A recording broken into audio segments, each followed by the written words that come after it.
So, honest to God, this is a true story. He had boiling hot water, and he had buckets, like a bucket that you could put your foot in, and he had ice in the other one. First of all, you put your foot in the ice and it'd freeze, and then you put it and back and forth. So I can't believe this is happening. I'm only 22 years old, anyhow. So I freeze, and the skin is starting to come off. He's starting to. So after I put it in the hot water, he said, "How's your toe now?" I said, "It's great, Eddie. You've cured it." I look back on those days, and I just jammed it in the skate, and I played with a broken toe. Play with a broken toe, it's all disfigured and everything now. I wasn't going through that again, I'll tell you that. 978 stitches. That is the total number of stitches sewn across Eddie Shore's body throughout his career. His nose was broken 14 times. His jaw was broken 5 times. He lost nearly every real tooth in his mouth. And yet, he kept playing. Nicknamed Old Blood and Guts and the Edmonton Express, Shore was not simply a hockey player. He was something else entirely. Don Cherry, former player and legendary broadcaster, described him this way: Eddie Shore was a mean, ornery guy who could take pain and liked to dish it out.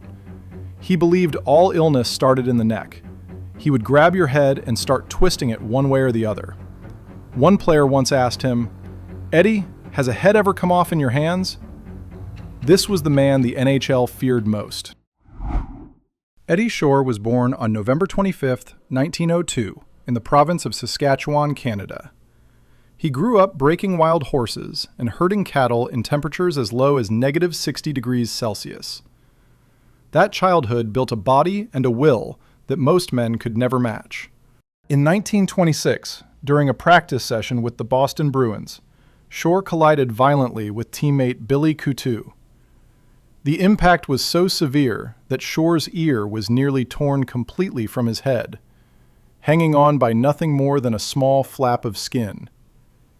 The team doctor examined the damage and delivered his verdict. The ear could not be saved and had to be removed. Shore refused. He got dressed, wrapped a bandage around his head, and spent the entire day walking from clinic to clinic across Boston, searching for a doctor willing to reattach it. He finally found one. Then came the demand that left the doctor speechless. Shore told him he wanted no anesthesia, no painkillers of any kind. He then asked the doctor to hand him a small mirror so he could watch every single stitch being pushed through his own flesh. He sat there, fully conscious, observing the needle pass through his skin, over and over, without flinching. When the procedure was nearly finished, Shore examined the final stitch in his mirror and told the doctor to redo it. He felt it was not neat enough and might leave an ugly scar. "I am just a farm boy," he told the doctor. "I do not want my face ruined." Word of this spread through every locker room in the league. Teammates and opponents alike came to the same quiet conclusion.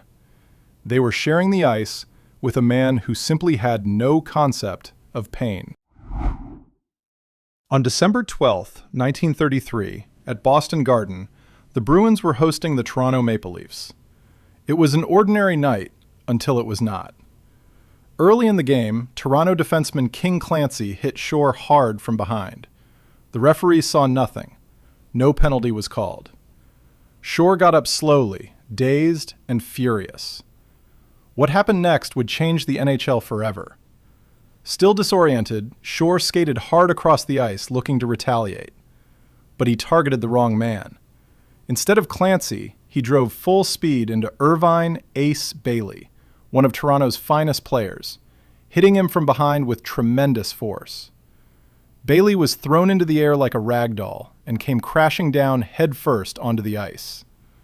Eyewitnesses described his body convulsing violently, his arms and legs shaking uncontrollably, his eyes rolled back, showing only white. Victor O. Jones of the Boston Globe wrote, "His head was in a position that made his neck look as though it had been broken. His face went white, then slowly turned blue." Bailey suffered fractures to his skull in 2 places and severe bleeding in the brain. He underwent 2 lengthy brain surgeries and survived, but his playing career ended that night, permanently. Shore was suspended for 16 games, a record punishment at the time. 1 year later, to raise funds for Bailey, the NHL organized its very first All-Star game. At center ice, Shore and Bailey shook hands and embraced. It remains one of the most powerful images in hockey history. Art Ross, Shore's own manager at the Bruins, once declared, "Show me anyone who matches Eddie Shore's standard, and I will eat the cup itself."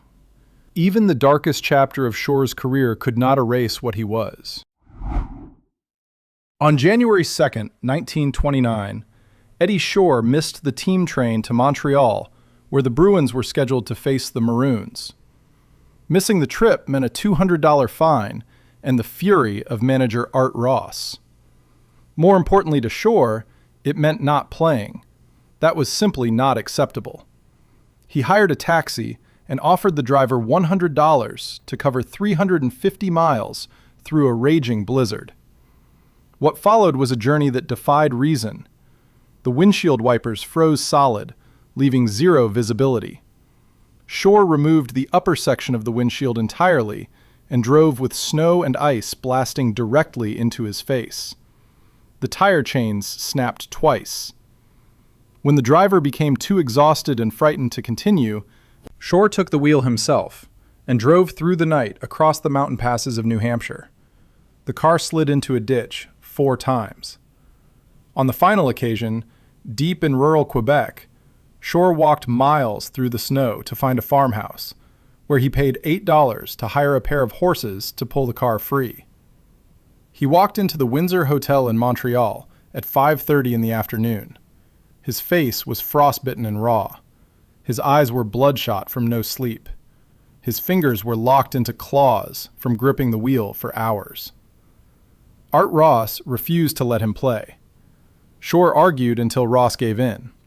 He played 56 of 60 minutes that night and scored the only goal of the game. The Bruins won 1-0. As Milt Schmidt once said, everyone targeted him. They figured if they could stop Eddie Shore, they could stop the Bruins. In November 1929, Eddie Shore walked into a game against the Montreal Maroons and left it as something close to a myth. That night, Shore was involved in 5 separate fights in a single game, a record that has never been matched. The entire Maroons roster had collectively decided to target him, determined to punish him for his brutal style of play. Shore knocked down Dave Trottier with a stick blow so powerful that Trottier suffered a collapsed lung and was taken directly to the hospital. The Maroons responded by beating Shore unconscious. He lay motionless on the ice for 14 minutes. By the final whistle, the medical assessment was staggering. Shore had sustained a concussion, a broken nose, 2 eyes swollen completely shut, 3 broken teeth, and multiple deep lacerations across his face. The game had to be paused at one point so the ice crew could scrape away pooled blood from the surface. Shore's injuries that night were so severe and his refusal to stay down so extraordinary that Bruins owner Charles Adams personally handed him $500 after the game. $100 for every scar earned that night.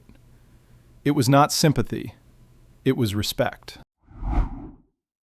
After retiring as a player, Eddie Shore purchased the Springfield Indians of the American Hockey League and became the most eccentric and domineering owner-coach in the history of the sport.